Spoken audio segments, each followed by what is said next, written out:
नमस्कार दोस्तों, स्वागत है आपका हमारी YouTube चैनल अभव्या वर्ल्ड में। आज की इस वीडियो में हम वाल्मीकि रामायण के कुछ अनसुने रहस्य जानेंगे। राम और उनके भाइयों के जन्म से पहले राजा दशरथ और उनकी पहली पत्नी कौसल्या की शांता नाम की एक बेटी थी।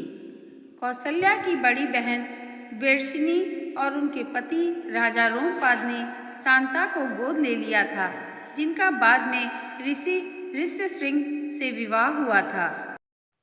रामायण के प्रत्येक 1000 श्लोक के बाद पहला अक्षर गायत्री मंत्र बनता है। यह मंत्र प्रतीकात्मक रूप से महाकाव्य रामायण का सार है। गायत्री मंत्र का उल्लेख सबसे पहले सबसे पुराने वेदों में से एक ऋग्वेद में मिलता है। मूल वाल्मीकि रामायण में 24,000 श्लोक हैं। जब राम मिथिला आए तो वहाँ कोई स्वयंवर नहीं था। वह विश्वामित्र ही थे जिन्होंने मिथिला जाने से पहले राम से कहा कि वह वहाँ रखा भगवान शिव का एक अमोघ धनुष दिखाएंगे। उस धनुष का नाम पिनाक था, जिसका उपयोग भगवान राम ने सीता स्वयंवर में किया था। मूल वाल्मीकि रामायण में लक्ष्मण रेखा का कोई उल्लेख नहीं है। जिस रेखा को पार नहीं किया जा सकता, उसके रूपक के रूप में इस्तेमाल किया जाने वाला प्रसिद्ध शब्द वास्तव में सीता जी की रक्षा के लिए लक्ष्मण जी द्वारा अपने तीर से खींची गई एक सीमा है। लेकिन संत तुलसीदास द्वारा रचित रामचरितमानस में भी इस कथा का प्रत्यक्ष उल्लेख नहीं है। भगवान लक्ष्मण ने अपनी नींद का त्याग कर दिया, जिसके बाद उनकी पत्नी उर्मिला अपने पति की नींद की भरपाई के लिए 14 साल तक सोती रहीं।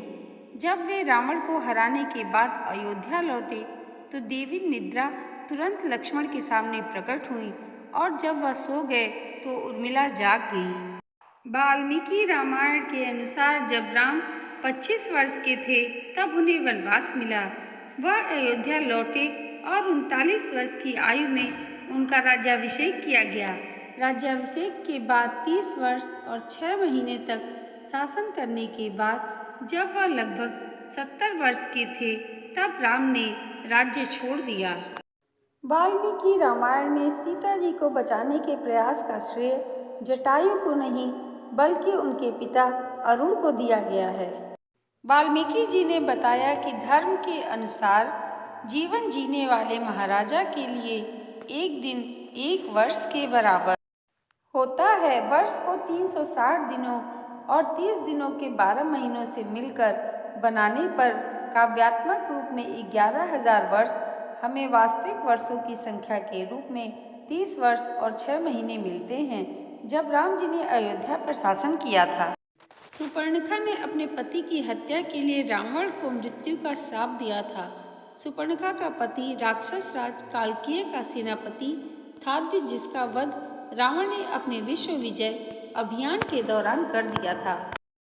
रावण के पास पुष्पक विमान और भी कई विमान थे, जिसमें उपयोग किया एक अन्य प्रसिद्ध विमान दांडू मोनारा है। स्थानीय सिंहली भाषा में मोनारा का अर्थ है मयूरा।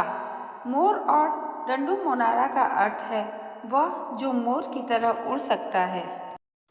पुल को बनाने में वास्तुकार नील और नल की देखरेख में 5 दिन में 10 मिलियन वानरों ने निर्माण कराया।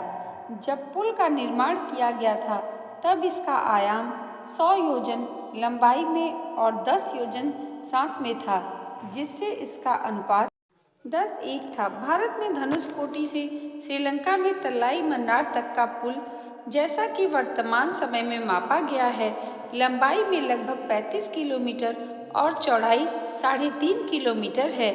अनुपात 10:1 है। वाल्मीकि के अनुसार कौसल्या ने कहा था, यदि तुम्हारे पिता ने ही तुम्हें निर्वासित किया है तो मैं उन्हें अस्वीकार कर सकती हूँ, क्योंकि पुराने दिनों में रानियों को राजा के आदेश को पलटने का अधिकार था। और ये भी कहा, लेकिन अगर कैकेयी ने ही आदेश दिया है तो तुम्हें जाना ही होगा। निश्चित रूप से वह आपके सर्वोत्तम हित को ध्यान में रखेंगी। राम को ब्राह्मण वध प्रायश्चित अर्थात ब्राह्मण रावण की हत्या का प्रायश्चित करना पड़ा। इसलिए अपने राज्याभिषेक के बाद वह एक विद्वान रावण को मारने का प्रायश्चित करने के लिए अपने भाई के साथ देवप्रयाग गए। देवप्रयाग भारत के उत्तरी भाग उत्तरांचल में है। मंदोदरी रावण की पत्नी थी। वह महान वास्तुकार, गणितज्ञ, खगोल शास्त्री और कुशल इंजीनियर प्रसिद्ध मयासुर की बेटी थी। मंदोदरी को भारत के प्रतिष्ठित पंचकन्याओं में से एक माना जाता है। भारतीय परंपरा में 5 महिलाओं को उनके आदर्श जीवन के लिए पंचकन्या की उपाधि दी गई है। वे हैं अहिल्या, सीता, मंदोदरी, द्रौपदी और तारा। महर्षि वाल्मीकि ने महाग्रंथ रामायण की रचना उत्तर प्रदेश के बिठूर कस्बे में गंगा जी के किनारे स्थित अपने आश्रम में की थी। ऐसा माना जाता है कि यह वही स्थान है जहां माता सीता ने समाधि ली थी और धरती में समा गई थी। दोस्तों, रामायण से जुड़ी यह जानकारी अगर आपको अच्छी लगी हो तो इसे लाइक, शेयर और हमारे चैनल को सब्सक्राइब करना मत भूलिएगा। धन्यवाद।